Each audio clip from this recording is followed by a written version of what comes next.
Thanks for watching, and here's what's coming up on this episode of Fired Up.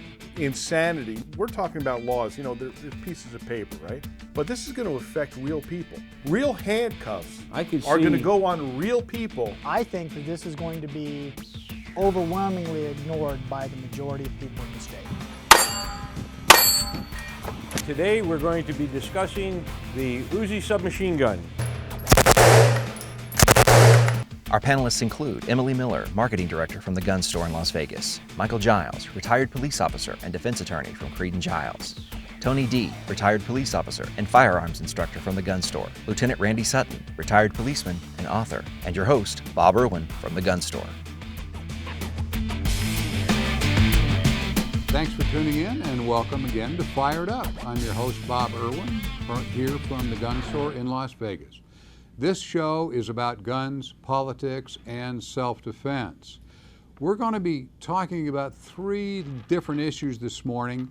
The California government just passed a law requiring registration of what they call an assault rifle, an assault weapon, what we normal people call a modern military firearm, and to stop transfers of any of those inside their state.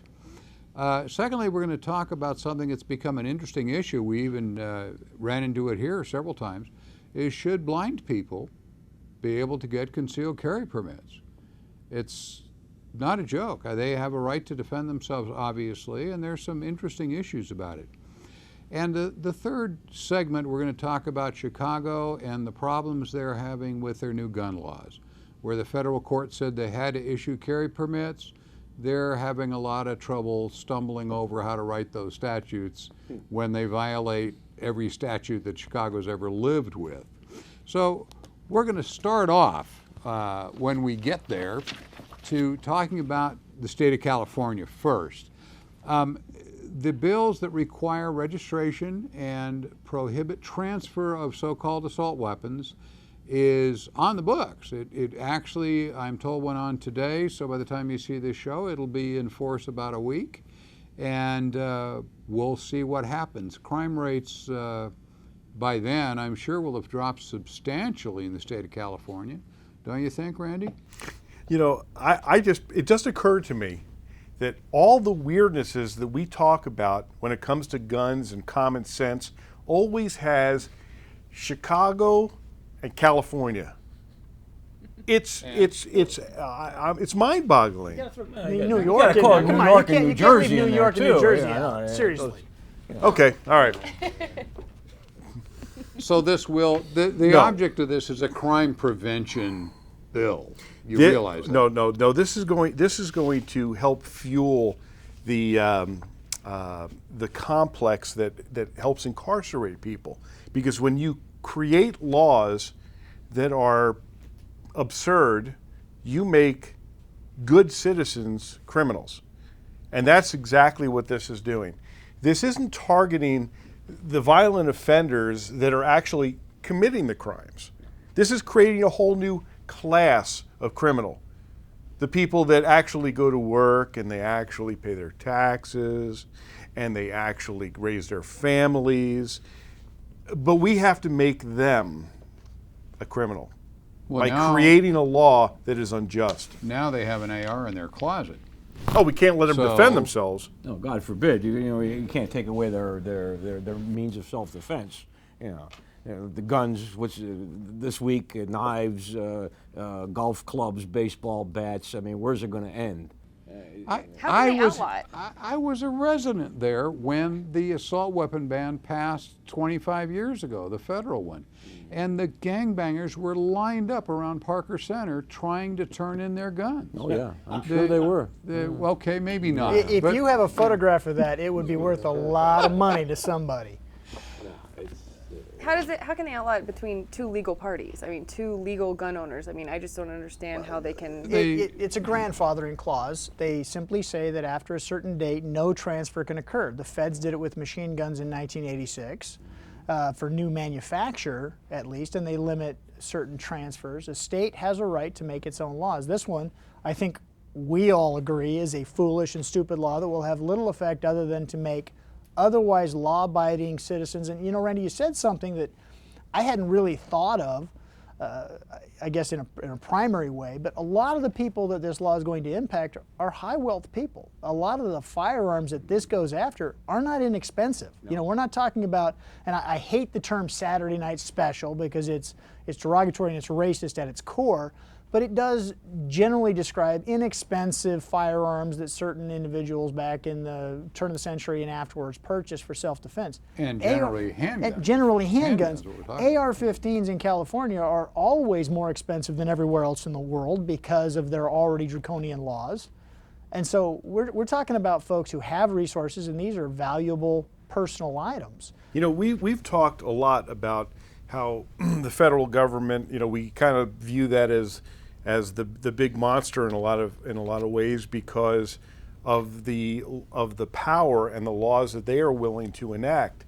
But when you view a state like California or the city of Chicago or some of the other areas that we've talked about, Washington D.C., who enact these other laws which are just bizarre, sometimes I think that maybe it would be better if there was one federal set of laws that made sense and had let's see, they screwed up idea the from postal history. system, they screwed up Social Security, they screwed up. I didn't say that they could do it. I'm just pointing out to you that the federal government doesn't have a patent on absurdity.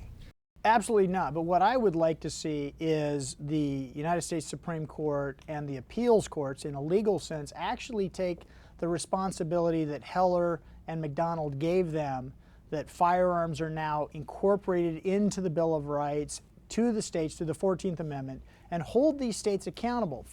I can see a whole lot of problems with the California law. We've got a takings issue. We're going to make, after a certain drop-dead deadline, some inanimate objects illegal for certain people, the transfer and possession of others. They've gone back to kind of a goofy, if it has one of these, it's illegal, but if it doesn't have one of these, the bullet button is in this ban, I believe, still, which basically turns a very useful, one of the most popular sporting rifles out there, and is quite honestly becoming very popular among hunters of certain types of animals. And they're turning it into a M1 Garand, feeding it with a stripper clip from an open action. Makes no sense whatsoever, and I wish the federal government would step in and say, Second Amendment prevails, federal law prevails, all of your state statutes, DC federally, New York, New Jersey, Chicago, Detroit, and California, we're going to go back to this. Yes, you can say waiting periods, there are lots of things you can do, but you cannot wholesale ban an entire class of firearm because you don't like the way it looks.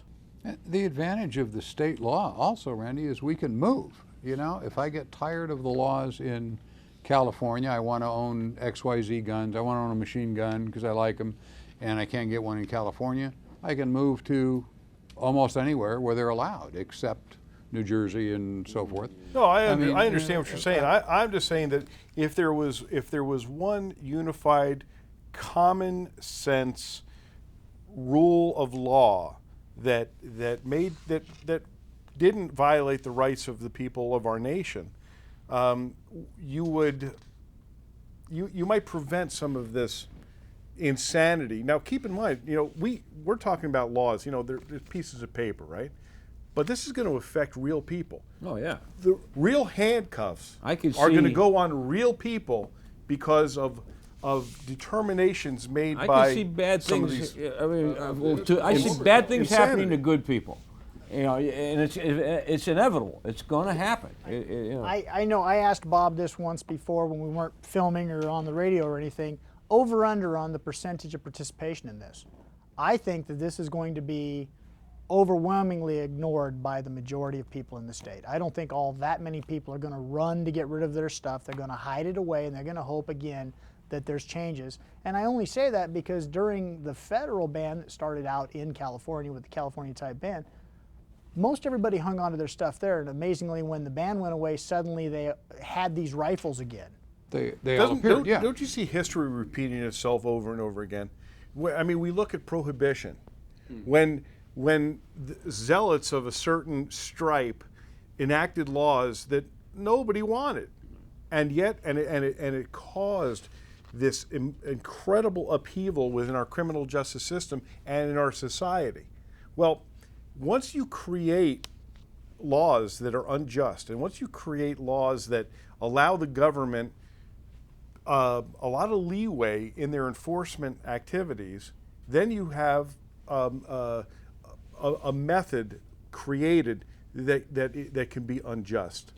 What you're searching for in the back of your brain is the comment that absolute power corrupts absolutely.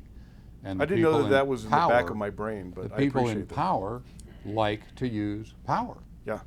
and there's no getting around that. Control. It's all about control. This is going to be a problem for the state of California, and we're going to do all over again what we did 30 years ago. Here we go. We'll be back after these messages. Stay tuned. I do feel it is safer for her and people like her to have another option other than a firearm, because at what point do your limitations pose a risk to you? So with that caliber, she's not in any great danger of hitting somebody else, and yet it gave her the confidence that if somebody attacks her and knocks her down, you know, we're dealing with an attempted rape or something, this guy is dead meat.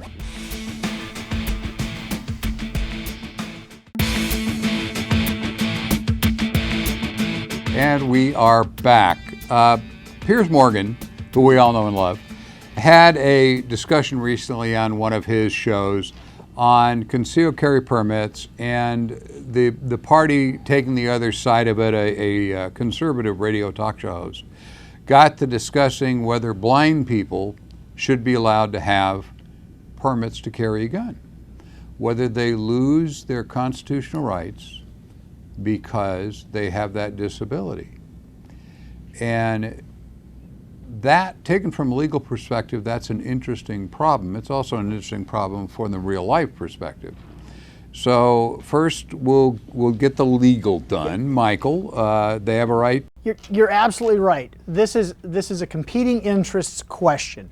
Does their legal right, like every other citizen under the Constitution, to bear arms in their own self-defense, as the Supreme Court has now clearly said in the McDonald decision, we have the right, at least in our home, and follow-on decisions have said it extends outside of the home. That's why Illinois now has to have a CCW scheme.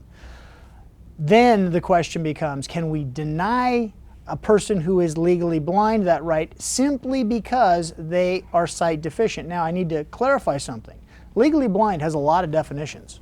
Legally blind can be a visual acuity below a set standard. Some governmental agency says if you can't see more than this distance or you can't see these colors, you're legally blind, you can't X, Y, and Z. Right.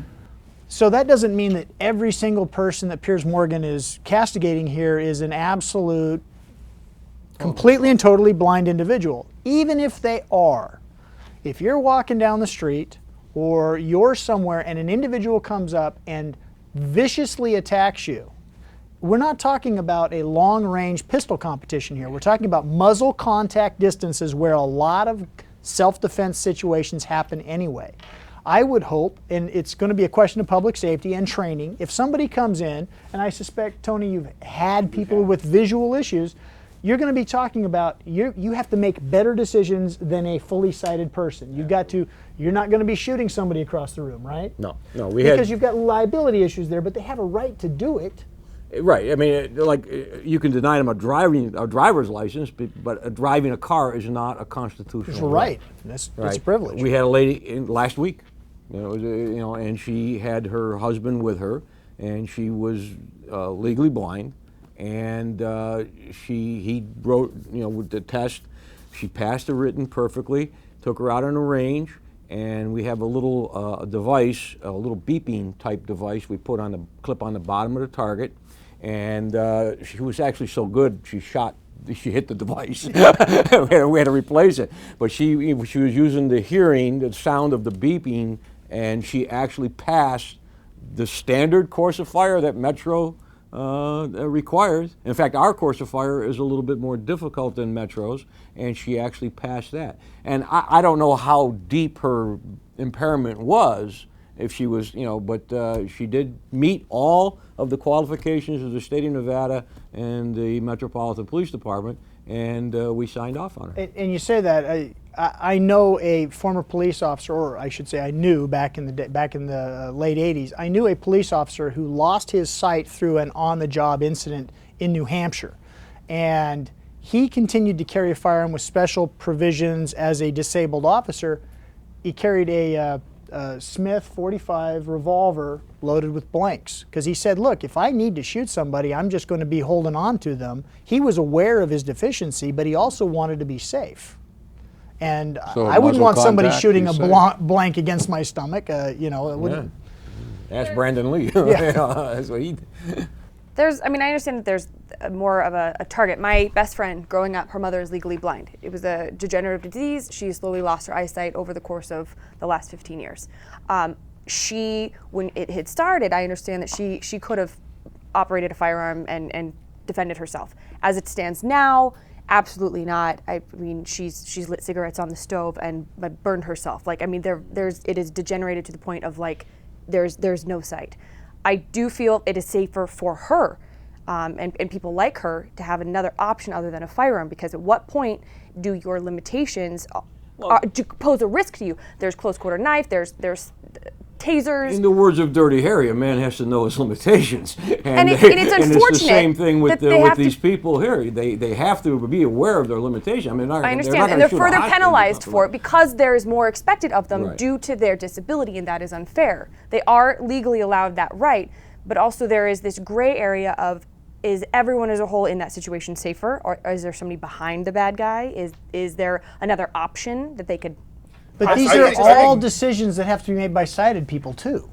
Absolutely. And so it comes down to their judgment. But the legal question is, can we deny them a constitutionally protected privilege, especially under things like the Americans with Disabilities Act, where accommodations have to be made by at least the government, for sure. So and robbers have to businesses. wear a beeper. You would hope, right? If you're going to break into a disabled individual's house, visually disabled, you must wear a beeper, and we'll tell them that this is the Tony law. Well, I think that the real crux of this argument is what Mike brought up, and that is the term legally blind, because it really does run a huge gamut. Right.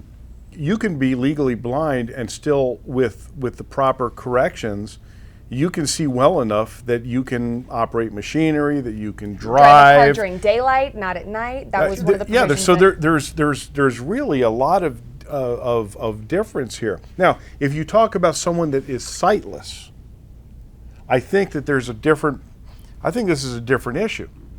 But because we're talking about the term legally blind, I was going to agree with. Thank God that I heard the rest of this conversation, because I was almost going to agree with Piers Morgan on something. We're going to replace you. And so now I'm back on track here. I think that people that have the ability to see in certain circumstances, I don't think we should take the right to defend themselves away. And Randy, I was very skeptical. The first time, this woman was not our first case with CCW. The first time I said, yeah, right, this is going to go well, and I couldn't believe how well the person actually did in the shooting. Yeah, but I'm telling you, the beeper thing that you talked to me about, that didn't give me any comfort. No. But there are other heightened senses that become stronger when because her hearing has more acute. She can tell direction from hearing and so forth that we're not used to. But I had a young lady also some years ago. You were here or you were off that day, but she went through the whole course, and we got her a .22 snub-nose revolver, and taught her never to fire without muzzle contact. If somebody's threatening her, wait till she gets contact, feels his hands, and then stick the gun into his body hard and pull the trigger. So with that caliber, she's not in any great danger of hitting somebody else, and yet it gave her the confidence that if somebody attacks her and knocks her down, we're dealing with an attempted rape or something, this guy is dead meat, boy. Here it comes. Yeah, and there are certainly there other aren't options. there aren't any black and white answers, which make this conversation interesting. And there are other options. Obviously, they could elect to have a taser. They could elect for knives if they have the skill set for a knife. And I'm kind of at odds with a lot of other trainers. Knives require a whole lot more skill to use effectively than a gun does. And they're scarier. Yes. And there's a lot of things to that, but you're certainly going to be in a context situation. And that's why I feel comfortable about this. A lot of my friends who are, as the politically correct term, differentially abled, but I have several friends who have vision loss and or are just blind. And I find that they tend to make better decisions in a lot of ways than I do. I'll walk into traffic and they'll tell me, hey, I hear a car coming. Don't do that. They're smarter than I am on a lot of things because they've had to learn to adapt to that. And I think anybody who made the decision, right, getting a CCW is a tough decision anyway, right? Do I want to carry a gun? Do I have what it takes to use the firearm to defend myself or others? These individuals are going to go through all of those plus the added question, now, can I do this with my disability? I don't think anybody who is not going to answer properly and make the right decisions is probably going to go out and seek a CCW. I just don't see a way to say that that disability takes away their right to stay alive. And there we are. We're almost entirely in agreement. But it does work, in my experience, in Tony's experience. And these people are good enough that you really don't want to say, no, you must go out there and be helpless, because they really don't deserve that. These are people that are out doing things in the world that are totally blind are amazing. They're not just shooting off guns in the air like people might want to say that they are. They're not just shooting out into the abyss, hoping. We will be back right after these commercials. It's a circular argument. It's like Washington, D.C. saying, well, if Virginia didn't have easy gun laws, we wouldn't have a gun problem. Not true at all. Virginia doesn't have a gun problem. You would expect that if it was easy to get guns where they were easy to be found, the crime would be high. It doesn't pan out.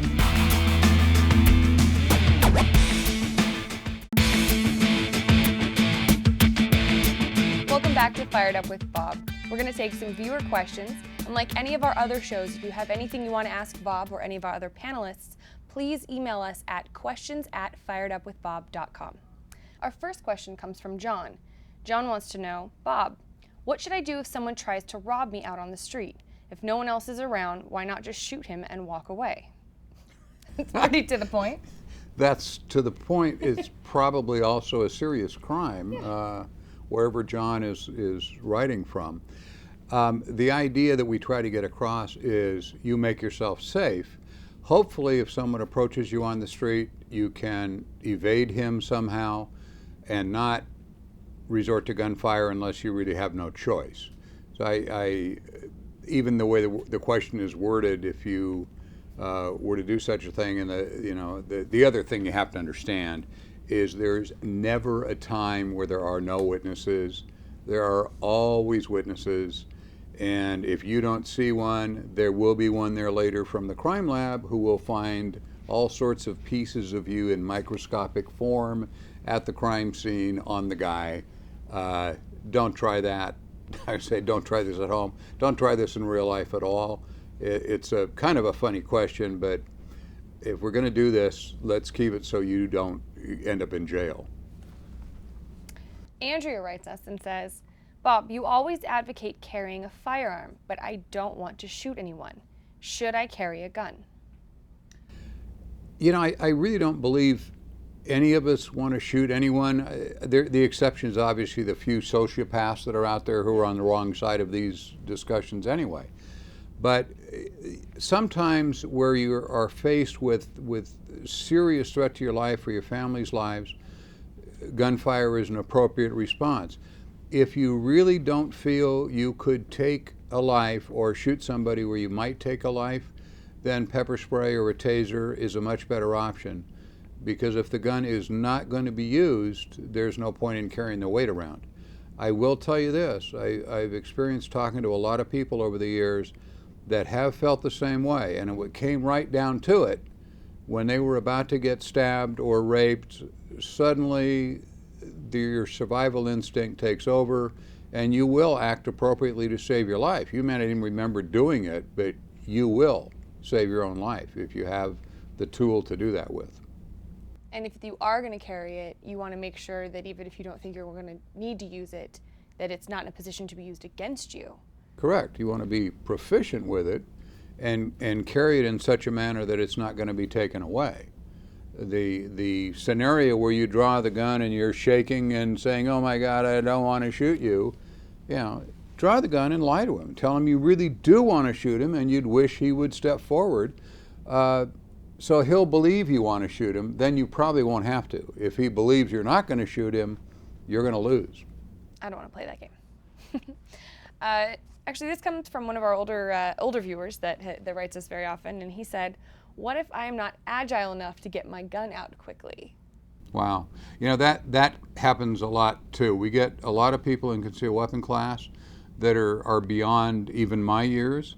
And it takes a bit of dexterity in a fight, or especially when you're nervous or upset, to handle the gun, to get it out and get it out smoothly and press the trigger when it's aimed in the right direction and so on.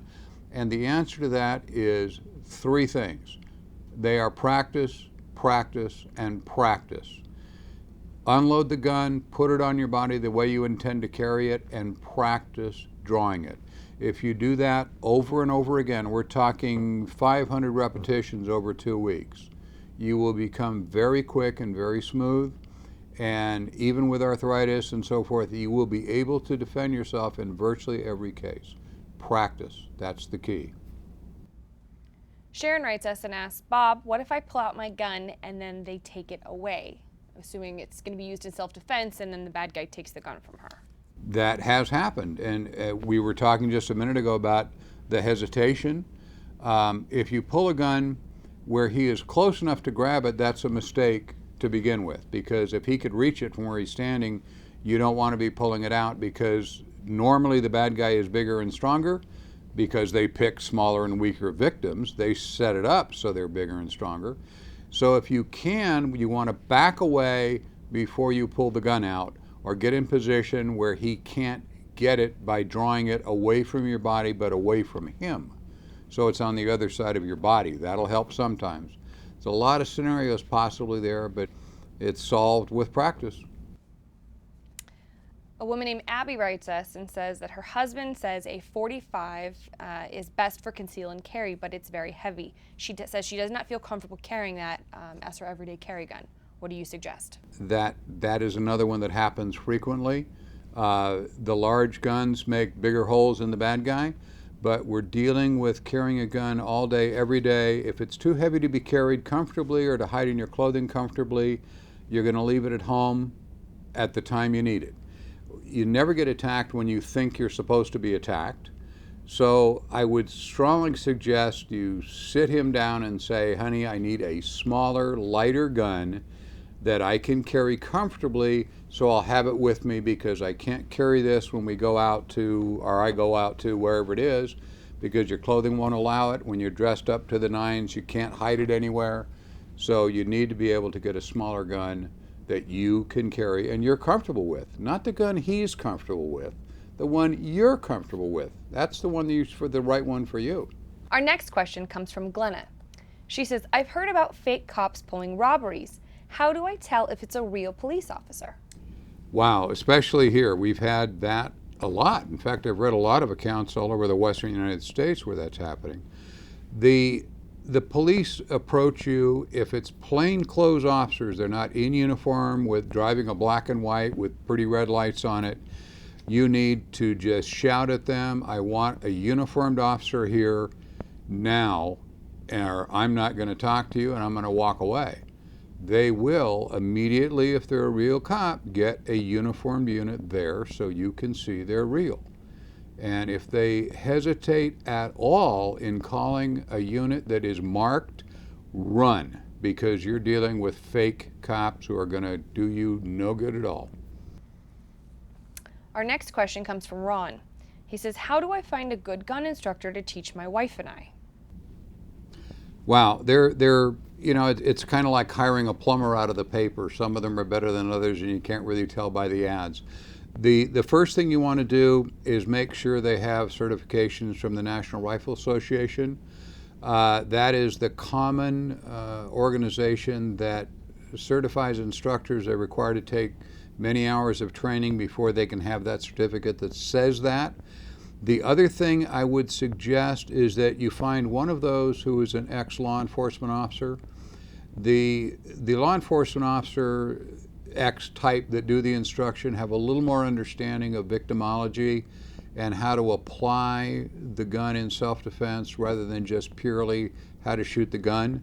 Some of the NRA guys without law enforcement background are pretty good, but I would look for those two things: law enforcement experience and the NRA certification. You'll find a good instructor.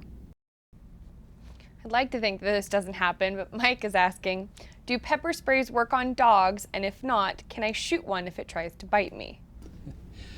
Yes, usually and probably. The longer version is it generally does work on dogs. The exception will be a dog who does not realize that the pepper spray is coming from you that makes his eyes and nose hurt.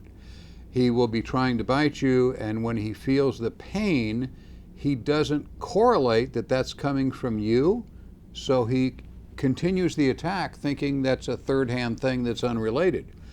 Obviously, if a dog is going to harm you, if he's seriously going to bite you, you can use deadly force to keep yourself from being injured, because dog bites do kill people. They cause grievous injuries. Again, this would depend on the size of the dog, obviously. If you're dealing with a Chihuahua, I think maybe not. You could punt him over the fence and he'd be just fine. I shouldn't really say that on the air. I'll get letters from the ASPCA. But a small dog, obviously, you can fight with. A large dog can be lethal. So you should consider that if you need to go to gunfire. Again, the dog may not relate the noise of the gun to what's causing his injuries. So you may have to shoot many more times than you plan on. Thanks for watching Fired Up. This has concluded our question portion. Please feel free to write us at questions@firedupwithbob.com if you have questions for Bob or any of our other panelists. We'll be right back. Today we're going to be discussing the Uzi submachine gun.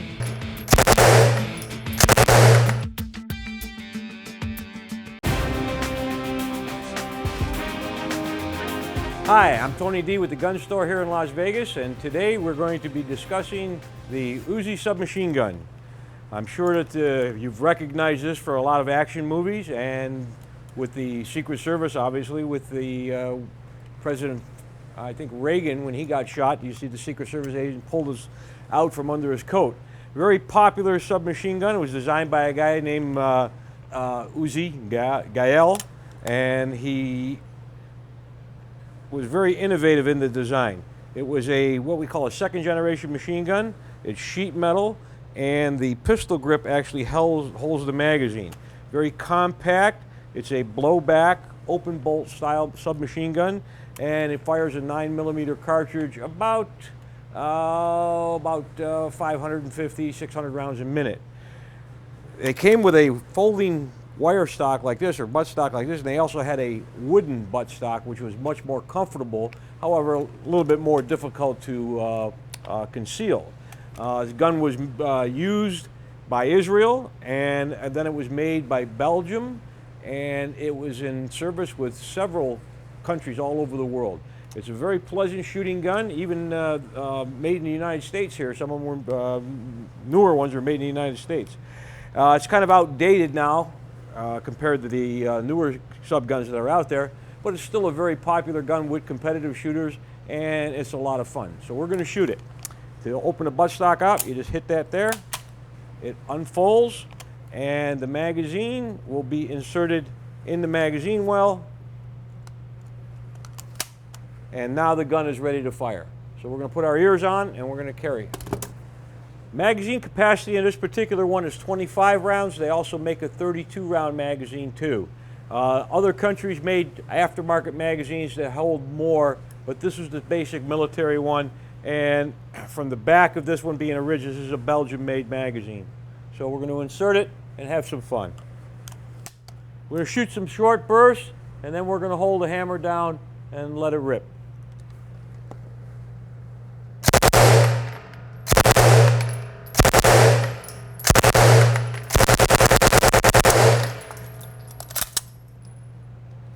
You can see 25 rounds, it goes pretty fast, and it's a great, pleasant little gun to shoot.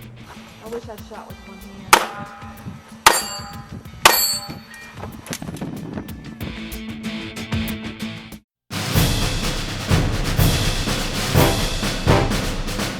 All right, we're going to do Moron of the Week now. This will hopefully make you a little more conscious of your gun safety, even though you'd probably never be this dumb. Said about all my stages. All right, shooter, are you ready? Stand by. Sometimes I come out here and wait till everybody leaves, and then actually times to try to work on that. No, I screwed up.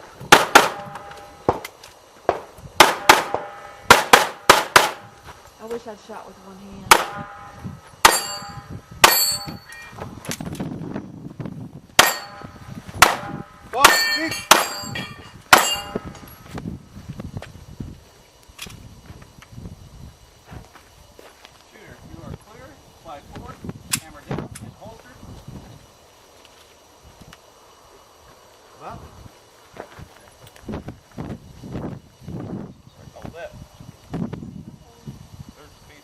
Who says it's not fun to work at a shooting range?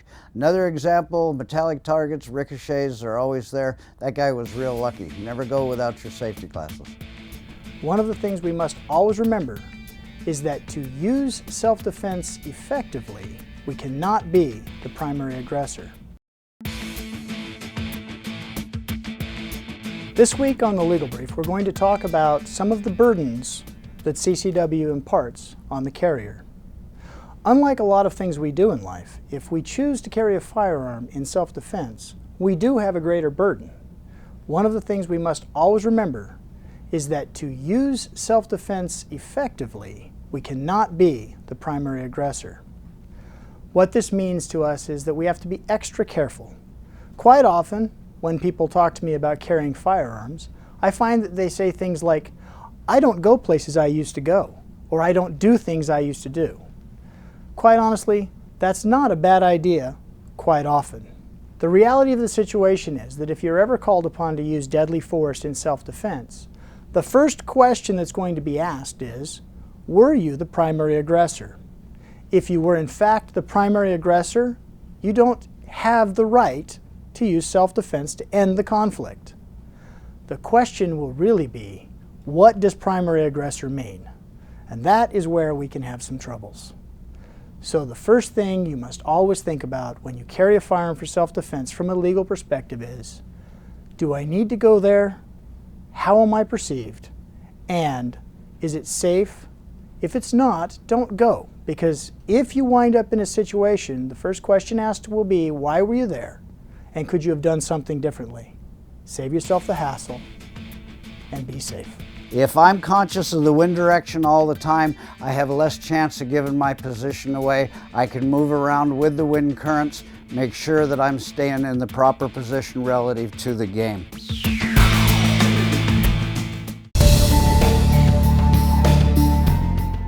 All right, little few tips. Be ready for your hunting season. One of the things that I think is super important, keep your muzzle covered all the time. This blue tape, Scotch tape, masking tape, whatever you have, cover the muzzle. That way if you inadvertently stick it in the snow or the mud, you're not going to end up blowing up in your face and ruining your trip. Big thing. As you hunt, always be hunting. For the time you get out of the car, make sure your rifle ready to go. Be looking for game. Put your eyes ahead of you.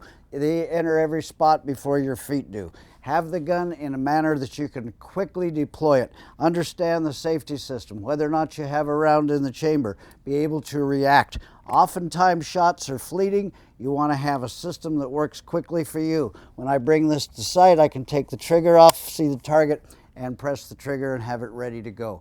Adjust to the conditions you're in. In dark timber, I'm probably going to have a round in the chamber because I have much less time to react. If I'm in more open country, I'd probably rather have the magazine loaded but not a round in the chamber because I'm probably going to have plenty of time to work the action and enough distance to where the noise won't be a factor. These are really important things. Prepare yourself for success. Always keep your head up, be looking where you're going. Hunt the wind. The wind is the quarry's best friend. They have a tremendous sense of smell. If I'm conscious of the wind direction all the time, I have less chance of giving my position away. I can move around with the wind currents, make sure that I'm staying in the proper position relative to the game. Rangefinders, they work great. You need to know where you are. The GPS is one of the big breakthroughs in hunting. There's a system out there called huntingmapsgps.com, and it allows you to put the hunting area right on your GPS. You can see where private property boundaries are, extremely important. You'll always be in the area. No matter what sort of GPS you have, it's still, that can fail. It's a battery powered item. Your map and compass will save your life. Know how to use it and know how to get it home. Lots of ways to carry extra ammo. Very rarely you're going to need more than what the gun has in it.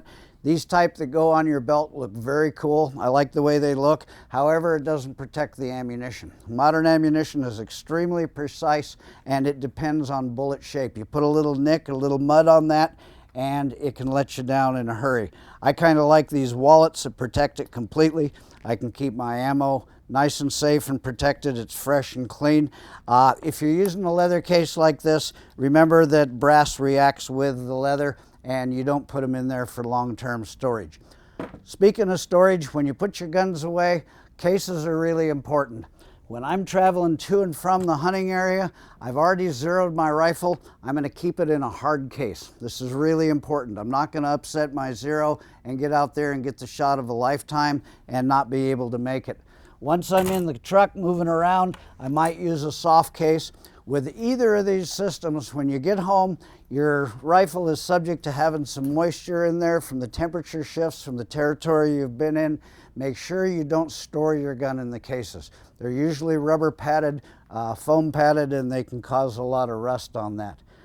Use your rangefinder, know the angles on it, and when you're hunting with a telescopic sight, keep it on the lowest power. If you have time for a distance shot, you always have time to adjust up to a greater power. If you need to take a quick shot, you're going to have a much larger field of view with your scope on the lower power. It's a circular argument. It's like Washington, D.C. saying, well, if Virginia didn't have easy gun laws, we wouldn't have a gun problem. Not true at all. Virginia doesn't have a gun problem. You would expect that if it was easy to get guns where they were easy to be found, the crime would be high. It doesn't pan out. Hey, we are back here on Fired Up. One of the interesting half-comedic issues that is a side effect of the Illinois having to now issue concealed carry permits is, as you may or may not know, they got a federal court order that they cannot be the only state that doesn't have permits. There has to be some way to issue them. So they have been forced to write a concealed weapon program that also includes the city of Chicago. The federal court has ordered them, and they have started their program. They have determined that they will require a police background check. That's good thinking. They require a class of 16 hours and a fee of $150. Not bad. Shouldn't be charging people to exercise a constitutional right, but if you're going to, $150 seems like a reasonable price. The problem they're running into is they have a lot of laws already in Chicago about guns that are now going to have to be changed or worked around. We can start wherever we want. Michael? You know, they're fighting with the same problem a lot of places have. Okay, first of all, actually they're not. I don't know that there are any pro-gun politicians in Chicago. They're doing this under duress. The federal courts have told them they have to do this. The rest of the state wants it. And this is kind of like watching people argue with themselves. Well, we have to do it because we're getting, well, we don't want to do that, but we have to do it. So how do we do it? They're really kind of all over the place. But they've settled on some things that other jurisdictions have done that have been kind of upheld in the courts. One of them is no firearms in bars. We don't want guns around alcohol. But then the question becomes, well, define what's a bar. Is it a restaurant or a bar? How much alcohol has to be sold, kind of a thing. They don't want them on trains. They don't want them in the bus stations. They don't want them, obviously, anywhere near schools is a big issue for them. They're going to have a real tough time because they want to allow just enough CCW to not take another beating by the court without actually allowing it. These people don't know how to allow freedom. They don't know how to trust people with their own civil liberties, it seems to me at least. And it's going to be a series of stumbles as they get going, as well as, unless they just write some kind of a blanket, if this law is in conflict with a prior law, this law prevails, they're going to have to go back and rewrite 100 years of statutes. You can't be within 100 feet of a bus. Okay, you're in your car, right, and you're next to a Well, bus. that's it. What are you I going mean, to do? they have are they going to issue permits to car owners and not subway riders? But when you and drive train by a riders? bus, they have a law that says you can't have a firearm within 100 feet of a bus station, or bus stop. Right, so you can't have one in your house if you got a bus stop out front. Or a train station, or a train you're in the right middle of of way. Chicago. Which everybody on the L line now no longer gets. They're Where really are you going to need a gun on the L line in Chicago? On the bus. Let me ask you one question. What politician gets elected on repealing laws? They don't. They get elected and reelected on enacting laws. So suddenly, the paradigm has shifted, and they have to repeal them. Now, are they going to do it? If I was a betting man, I'd say no. The federal court says they will issue concealed weapon permits, and people will be allowed to carry to protect themselves. The question will become, will they repeal all these old laws, or will they just stick a CCW scheme in, the rest of the state will be happy about it, and it will function fine in the rest of the state? Very similar to New York. They're similar to New York. Similar. Chicago and in the surrounding area around Chicago will be where the problems are, and the way we'll find out how they're going to handle this is because somebody will get arrested 100 feet from a bus or the train or something. You can tell where a bus station is, or the train, or a school. But when they say it can't be near a business that derives more than 50% of its revenue from booze, explain that to me. How am I supposed to know the revenue generated by a business, and if I'm near it, or if I'm just like in the general vicinity, it's like, what do I do with my gun on the I'm going to go out on a limb here, and the limb I'm going to go out on is this. Chicago, part of the fight, and I really don't know how this shook out because they haven't written all the laws yet, but at first they were going to require, kind of like Nevada does, if you're a business and you don't want somebody to bring a gun in, you have to post it at the entrance in a way they can be seen. There was a counter proposal that had some legs that said, oh no, if you want guns in, you have to post that they're okay, otherwise you can't walk into a private business. And in Chicago, I would anticipate that the vast majority of these establishments, because they're not used to it, unless they're a cop bar and then you don't care, they're not going to openly welcome guns and CCWs. They're not going to know how to. The illegal ones are already they'll never deal with, but the legal ones, because they've had, again, 100 years of discussions about it, of people not having this right, and then the real question becomes, they're voting for those politicians. I think the CCW law is going to be an absolute mess in Chicago, and I think the rest of the state will reap the benefit from the federal law. And that's really where this is going to shake out. We're dealing with politicians that have spent their life being anti-gun. I mean, the society they live in Chicago says guns are bad. Guns are being used to kill all these people in their city, and they can't differentiate between bad guns and good guns. We all know that if they issue any number of permits, that they will see their crime rate begin to drop, because their robberies, the street robberies that are taking place now, will start going down when the bad guys start getting shot. And that's just human nature. Don't you shudder when you think about the first person that's got a CCW permit that actually uses it to defend himself and kills a bad guy? I don't know about you, but not trusting the city of Chicago's legal system, as I don't, I can't imagine what that poor soul is going to have to go through. What's his name? George? Hope it's not George Zimmerman. Yeah, George Zimmerman moved to Chicago. It is going to be a challenge, and here's why. First of all, a lot of the gun violence that's going on in Chicago right now are people who are never don't qualify for permit. They're juveniles, they're a lot of organized criminal activity, gangs and such, and it's in neighborhoods where it's prevalent. There are some homicides and things like that going on with people who are just passing through those neighborhoods, and a lot of robberies. But I don't know, honestly, that the homicide rate in Chicago will drop off precipitously, because the people who are doing the shooting and doing the dying over there aren't going to be in this pool. What's Yeah, going to they're drop off gangbangers is shooting the at each armed other. robberies and the home invasions. Those things are going to come to a crashing halt after 3 or 4 shooting incidents where, we can't go after those people anymore over in that They neighborhood. might be They armed. might be not, armed. They right. definitely are not armed. You know, we're talking about a city that doesn't, at least last time I checked, maybe they do now because they were under kind of a federal mandate, they don't have a single licensed firearms establishment in the city limits. No. They don't have a range in the city limits. This is a city of millions of people who have to drive 60 miles to get to, you know, free America zone where guns are common to shoot. So it's going to be a real cultural shock for the city of Chicago. And they'll get it. They'll figure it out. It'll take A long time. 10 years, 15 years before they actually get a grasp on it and get ahead of the various lawsuits that are undoubtedly going to come. Oh, everywhere. Well, And yeah, but even here's the- something we do know. We do know that the ban on guns is hasn't quite worked in the city of Chicago as they lead the nation in homicide. Well, as the governor will tell you and as the mayor will tell you, that's because the guns are coming from elsewhere.